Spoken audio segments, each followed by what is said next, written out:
Next up on this show, it's a Skenes day for the Pirates, coming off his first career loss. Skenes back on the mound. He does have that MLB best 1.93 ERA since he made his debut on May the 11th, taking on the Astros, and Skenes was doing very Skenesian things. Is that a word? Doesn't matter. 4 strikeouts, 1 hit given up through 3 innings. You got Bregman, Yanner Diaz, John Singleton, Trey Cabbage. None of them had anything. Let's go to the 5th. Still scoreless. Skenes in a bit of a jam. Jose Altuve. Bases are loaded. Altuve grounds to third to Brian Hayes. Ooh. That was a left field. 2 runs score. That's not a good break. Then Alex Bregman is up. Bregman. Ooh, what is happening? Nothing. It's a foul ball. Just catch your breath. Take a few minutes to appreciate the direction. Bregman's like, are you kidding me? And Skenes is like, ooh, thank God. 2 pitches later, here we go again. Bregman, no, he's gonna look at that one. Skenes out of the jam, but the Pirates are still down 2-0 to the 6th, 2-0. Yasmani Grandal, bases empty. So it's a bit selfish to do that, but it'll get the Pirates on the board. The 4th home run of his season. Pirates now trail 2-1. Bottom of the 6th, Jake Myers. Skenes gets Myers to ground to third. Nice little double play. Skenes was done after 6. He allowed 5 hits, 2 runs, 1 earned, 6 Ks to the 8th. Still 2-1. O'Neal Cruz. How about that to right field? It's an RBI double, and the Pirates, they now tie the game at 2.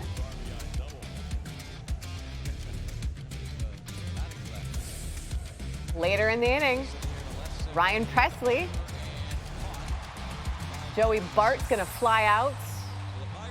It is currently 2-all, bottom of the 8th. Are the Phillies and the Yankees trading swings on Monday?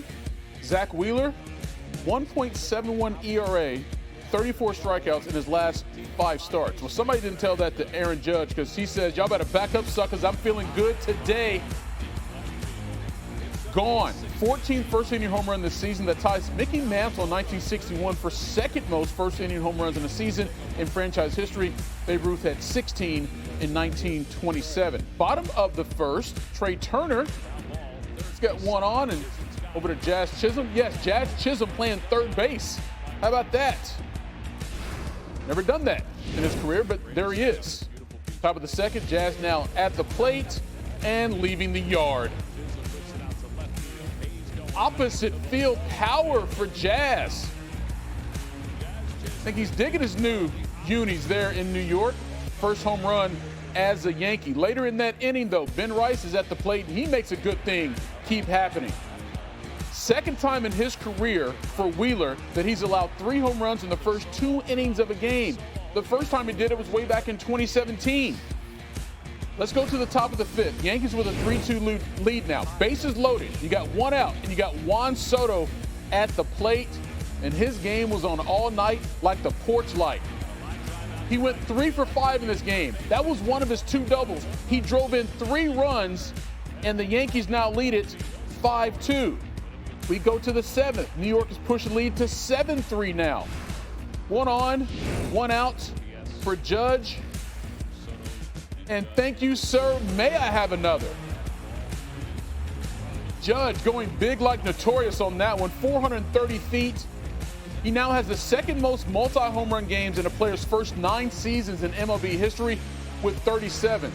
The guy in front of him, Ralph Kiner, he's a Hall of Famer. Top of the 9th. Yankees up 12-4. Game is pretty much over, but Chisholm, oh, 1 time for your mind, 2 times for your soul. Jazz hands. Getting jizzy with it. Can you say jizzy, jazzy? We're making up words like you did. Why not? New York wins 3 straight for the first time in more than a month, 14-4. This is your final. Not in this game, to which all I can say is, ouch. Whoa, what happened? You should see the other guy. James McCann had himself a little bit of an issue. Bottom of the 1st inning, Yariel Rodriguez on the mound. James McCann is hit in the face with a 95-mile-an-hour fastball. Ouch. just all the ouches. Obviously, medical personnel, they rush to the field to attend him, and he is leaking. He is leaking all of the blood. Rodriguez is looking on. I mean, that is not delicious looking. Man was down for 5 minutes, and they're like, Adley Rutschman's like, I'm ready. I'm ready to come in. He's like, I'm ready to come in. Tyler Wells, injured, but is like, I would go to war with that man every single day. Because after seeing that, I'm convinced that I would be absolutely useless to him, though, because that is the toughest you-know-what I've ever seen. Because the man is out there on first. Why leave the game? Take a 95-mile-an-hour fastball to the face and stay in. Rub some dirt on it and then do that in the fifth. Can he even see out of his eyes? No, the answer is no. The answer is no, but yet he still somehow does that. Drops into shallow right for a nice little base hit. In the ninth, he can't breathe. Oh. He's still catching. The thought of that being on my face after, like, does he have feelings? Orioles win game 1 of a doubleheader, by the way. It's more scary than anything. I guess like taking a pretty good punch, pretty good right hook, I guess. It was kind of one of those things I felt like if I could get the blood to stop flowing, then I could stay in the game, and that's what we were able to do. I take a lot of pride in being tough and grinding through things, and today was no different. That was after the game, and as Eves pointed out, the man was still leaking. He did not make appearance in game 2. Gonna sit this one out. Bottom of the first, Orioles down 1-0. Colton Cowser is here to change all of that. Tie the shoes. Solo shot, a 430-foot shot at that. It's tied at 1. Top of the second, Stewart Baroa. Ground ball, and a pass to Jordan Westberg. That is a career first RBI for Baroa. Blue Jays now take a 2-1 lead. To the bottom of the second inning, it's now 3-1. Orioles trailing. Jordan Westberg would like to change that with his own little home run. That's worth 2. His 18th of the season. It is now 3 for you and 3 for you. Homer hose all the way. Top of the fourth, 3-all. Runners on first and second for Vlad Guerrero. That's going to bring in a run. Guerrero gets to second. Blue Jays took a 4-3 lead with that.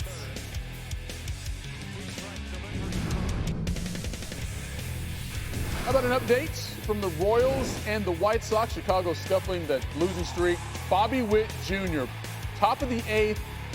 They're down 5-4, and all he does is hit a grand slam. Of course he did. Kansas City, the lead. You know, sometimes you can't win for losing, and that's the White Sox right about now. They just can't. They're awful.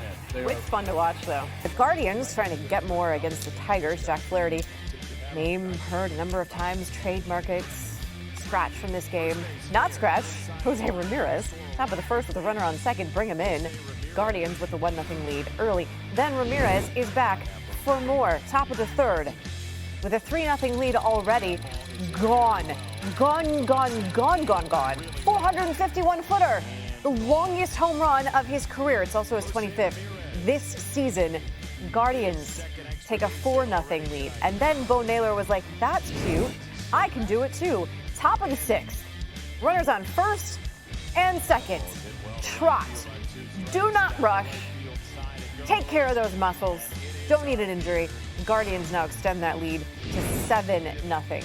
And Ramirez wasn't done. That's leaving the park again. Ramirez's 242nd career home run that ties him for second all time in Cleveland history is tied with Albert Bell. Guardians took an 8-0 lead. They won 8-4. Also on the Diamond Monday, Mariners and the Red Sox. Logan Gilbert out there on the bump. 1.26 ERA in his last 5 road starts entering Monday. Do we tell you that for foreshadowing purposes or something else? That's Wilyer Abreu to the right side. That brings in a run. Red Sox up 2-0 on Gilbert. The next batter, Masataka Yoshida, and that is crushed. 4-0 lead. Still 2 outs, by the way. It's 5-0 now. We're still in the inning. Dom Smith off the monster. That brings in another run. Gilbert would be taken out after just 2 2/3 innings. He allowed 7 earned runs. They got all 7 of those runs with 2 outs in the third. Bottom of the 5th. Smith back up, bases loaded. And that one, woo, over the wall, it is. Home run. Was it in his hand? But that guy's got to make this catch. Oh, look at him. I mean, you got to make this catch. Look at right next to you. She's got the glove. She can't believe it. Totally humiliated. Unacceptable. I mean, that's right at him. Yeah, shake your head. You do all the things. You know you're going to be all over social media, and especially here on SportsCenter. Oh, Not man. top plays. That's that guy. Oh, was his hand shaking? Oh, who doesn't love a good deadline? Baseball's it is Tuesday, and Monday we would do some more moving. The Royals, they landed a righty and Michael Lorenzen from the Rangers. Lorenzen has a 3.81 ERA through 19 appearances this season. He also joins that Royals rotation that has the fourth best ERA in all of baseball. The Dodgers had a pair of deals done. One shipped Tommy Edman and Michael Kopech from St. Louis to LA. They also picked up Ahmed Rosario for the second straight year because last season they got him from Cleveland. This time around, they got him from the Rays. And in Baltimore, Justin Turner started for the Blue Jays, was pulled in the second inning because he was traded to Seattle. The Mariners, they've obviously been busy at the trade deadline because as we welcome in Jeff Passan, we are trying to keep up, the Mariners are, with the Astros, at least in the AL West. So then Houston at the deadline is also trying to keep up with the moves being made by the Mariners. What are they doing? The Astros went out and got Yusei Kikuchi from Toronto, Nicole, and they paid a hefty price in doing so, trading Jake Bloss, who was in their very injury-riddled rotation along with Joey Loperfido and Will Wagner.